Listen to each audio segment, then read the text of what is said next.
Hola, el día de hoy vamos a ver las guías de práctica clínica basadas en el contexto colombiano. El grupo está conformado por Ana María Suárez, Cristian Camilo Calvache, Juliana Figueroa, Juliana Arango, Manuela Giraldo y quien les habla, Mariana Manotas. Se preguntarán por qué surgen y con qué objetivos se crearon estas guías basadas en la evidencia. Y resulta que el personal de salud diariamente recibe tanta información de distintas fuentes, difíciles de clasificar y evaluar, que pueden afectar la calidad e incrementar la variabilidad en la práctica clínica y que puede generar mayores costos en la atención. Por ello, estas guías son una herramienta supremamente importante que apoya tanto la toma de decisiones y permite un uso eficiente de los recursos.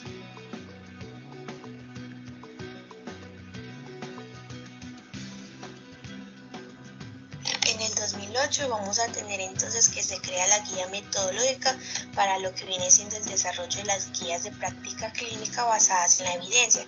Esto fue realizado por la convocatoria 469 Conciencias y la elección del Centro de Estudios en Investigación de Salud en la Fundación Santa Fe de Bogotá y la Escuela de Salud Pública de Harvard.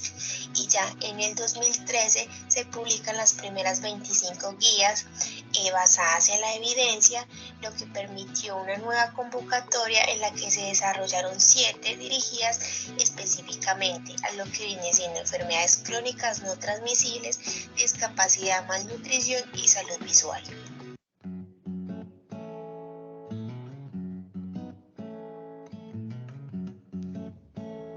Se preguntarán cómo se implementa estas guías de práctica clínicas en las IPS del país, y es muy sencillo a partir de 2 pasos. Primero, se va a crear un equipo interdisciplinario que nos ayude a la implementación de la guía de práctica clínica, y después se va a crear un plan de implementación a partir de 7 pasos. La primera es la selección de la guía de práctica clínica a implementar.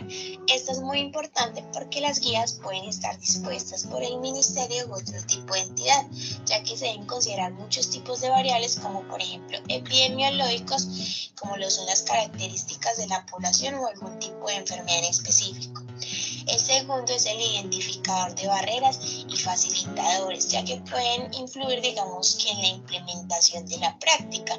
Por ejemplo, que hayan pobres conocimientos sobre la medicina basada en la evidencia, que haya resistencia al cambio, que haya poco apoyo o que haya carencia de recursos.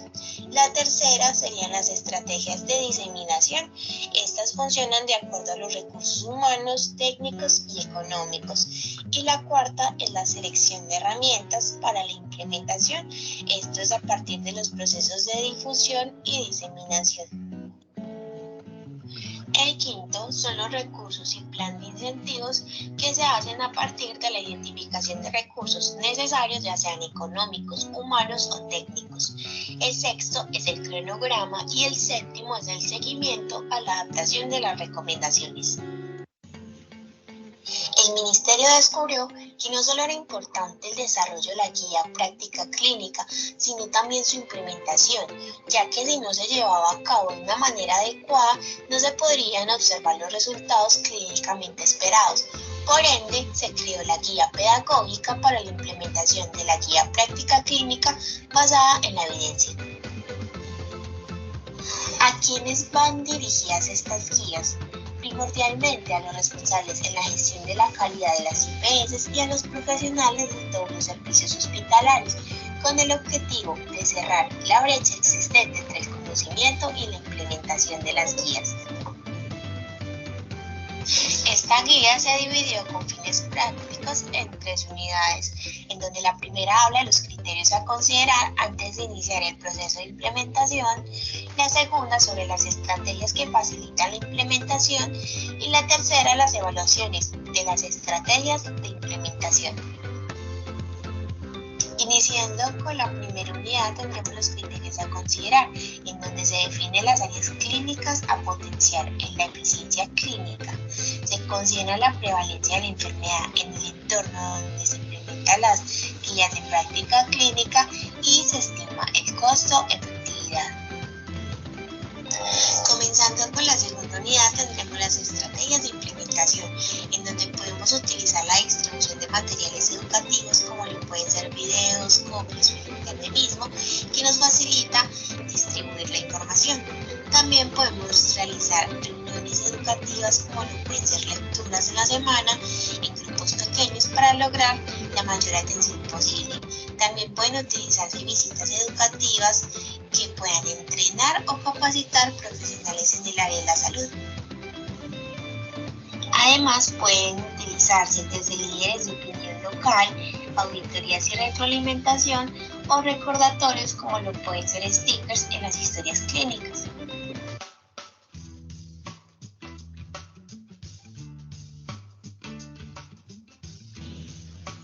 Y finalizando la unidad 3, tendremos la evolución de las estrategias de implementación a partir de 3 niveles, evaluando al paciente desde los cambios en la salud que presente, al profesional de la salud desde las medidas y los cambios en las prácticas y finalmente a las IPS a partir de las medidas de cambio en el sistema de servicio de salud. A pesar de los grandes esfuerzos que se han hecho para la implementación de las guías de práctica clínica en las diferentes IPS del país, ha surgido una gran problemática, ya que no todas las condiciones y no todos los entornos son iguales en las IPS. Por lo tanto, eso complica la implementación de las guías de práctica clínica, ya que fueron creadas en un entorno totalmente distinto al que se deben implementar. Por lo tanto, es necesario la creación de una guía metodológica basada en adopción y adaptación. Primero, debemos hacer claridad en cuanto a estos dos términos. Adopción es recibir, hacer propia todas aquellas recomendaciones que nos da una guía de práctica clínica para así implementarlas tal cual como nos las dice la guía en nuestra institución prestadora del servicio. Por el contrario, la adaptación implica modificar una guía de práctica clínica que ya ha sido elaborada en un contexto cultural y organizacional determinado, es decir, vamos a adaptarla a nuestro contexto cultural, a nuestras condiciones económicas y a nuestras necesidades, dando como resultado una nueva guía de práctica clínica que satisfaga todas las necesidades de nuestra institución. ¿Cuándo desarrollar una guía de práctica clínica basada en la metodología de adopción o adaptación? Para esto tenemos que tener en cuenta 3 situaciones muy particulares. La primera es cuando haya una emergencia en salud. Es decir, siempre que haya situaciones que ponen en riesgo la salud colectiva, como las epidemias, las pandemias, el desabastecimiento de bienes o servicios de salud o la falta de talento humano. La segunda situación es cuando tengamos una orden judicial y la tercera es cuando tengamos limitación temporal y limitación a recursos económicos. Por lo tanto, es fundamental hacerla en poco tiempo y con pocos gastos para poder satisfacer todas las necesidades de nuestros pacientes y mejorar la calidad del servicio. Para poder desarrollar correctamente una guía de práctica clínica a través de una metodología de adopción o adaptación, debemos seguir las diferentes fases metodológicas. La fase 1 es la identificación de los criterios para desarrollar la guía de práctica clínica. Es decir, es identificar si en realidad hay la necesidad en nuestra institución de adoptar o adaptar una guía de práctica clínica ya existente, o determinar si en realidad la podemos iniciar a construir desde cero. La fase 2 es la concertación del alcance y objetivos preliminares, es decir, es trazarnos qué queremos lograr con la guía de práctica clínica y en qué aspectos de la salud queremos que esta haga énfasis, bien sea en promoción, prevención, diagnóstico, rehabilitación o tratamiento. La fase 3 es la conformación del grupo desarrollador y la declaración de los intereses. Este grupo desarrollador debe estar compuesto por expertos tanto metodológicos como expertos temáticos, dependiendo del tema que vaya a tratar nuestra guía de práctica clínica. Una vez ya hayamos determinado el tema que queremos abordar en la guía de práctica clínica, vamos a pasar a la fase 4, que es la búsqueda de las guías de práctica clínica ya existentes. Debemos orientar la búsqueda a identificar guías de práctica clínica de óptima calidad. Por esto se recomienda que las búsquedas se realicen en las siguientes fuentes: en organismos compiladores, organismos desarrolladores, bases de datos, motores de búsqueda y organismos desarrolladores de guías de prácticas clínicas. Luego de esto vamos a pasar a la fase 5, en donde vamos a hacer selección de las guías de práctica clínica. Esta selección lo vamos a hacer mediante la herramienta AGRI2, la cual consiste en una serie de 23 ítems organizados en 6 dominios. Cada uno de estos dominios abarca una dimensión única de la calidad de la guía, por lo tanto, nos va a decir si la guía es de buena o de mala calidad. Luego de haber seleccionado las guías de práctica clínica y haber calificado su calidad mediante la herramienta AGRI, vamos a pasar a hacer un análisis y una selección de la única guía de práctica clínica que vamos a utilizar, bien sea para adoptar o adaptar a nuestra institución. Esto lo vamos a hacer con los siguientes criterios. Vamos a tomar la guía de práctica clínica que tenga la mayor calificación en los diferentes dominios de la herramienta AGRI. Y vamos a tomar una guía de práctica clínica que haya usado la metodología GRADE para calificar la calidad de la evidencia. Luego de seleccionar nuestra guía de práctica clínica, vamos a pasar a la fase 7, en la cual debemos hacer un análisis de las recomendaciones que nos da la guía, para así determinar si debemos adoptar o adaptar estas recomendaciones a nuestra institución y a nuestro contexto.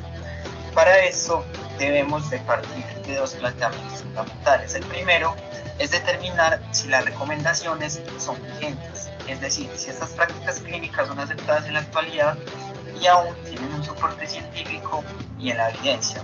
El segundo planteamiento es determinar si estas recomendaciones requieren algún ajuste en relación a nuestro contexto o al contexto de la IPS en la cual estemos trabajando. Luego de esto debemos pasar a la fase 8, en donde haremos una recalificación de la evidencia y adaptación de la recomendación. Para esto debemos determinar si estas recomendaciones se establecieron a través de una metodología GRADE. Si es así, pasaremos a la adaptación de estas recomendaciones mediante el consenso de los expertos. Si no es así, debemos hacer una recalificación de la evidencia mediante una construcción de una clasificación GRADE. Luego de esto será un consenso de expertos en la fase 9. Tanto expertos metodológicos como expertos temáticos deberán conocer el total de las recomendaciones de la guía de práctica clínica y determinar qué recomendaciones se deben adaptar, y esto lo realizarán mediante la herramienta GRADE para la adaptación. Luego de esto se discutirán cuáles recomendaciones adaptadas y adoptadas se deben incluir en la redacción del documento. Luego de esto se pasará a la fase final, que es la fase 10, en la cual será la redacción del documento o de la guía de práctica clínica que se implementará en la institución. Para esto es importante que al redactar el documento este contenga todos los anexos en los cuales reposan cada una de las herramientas propuestas en la guía metodológica, como la GRADE2, el GRADE y las diferentes estrategias de búsqueda y de calificación de la evidencia y de la calidad de las guías de práctica clínicas incluidas y excluidas. También se recomienda que se explique el argumento de por qué algunas recomendaciones se adoptaron y por qué algunas recomendaciones se adoptaron, y se especifique con qué herramienta se definió esto. También es importante que la guía de práctica clínica desarrollada a través de esta metodología de adopción o adaptación posea un capítulo dedicado a recomendaciones o a una guía metodológica para la implementación dentro de la institución, con la finalidad de que estas recomendaciones no queden solo en el papel, sino que sean llevadas a la práctica, para así poder mejorar los diferentes servicios de salud y evitar costos y gastos innecesarios.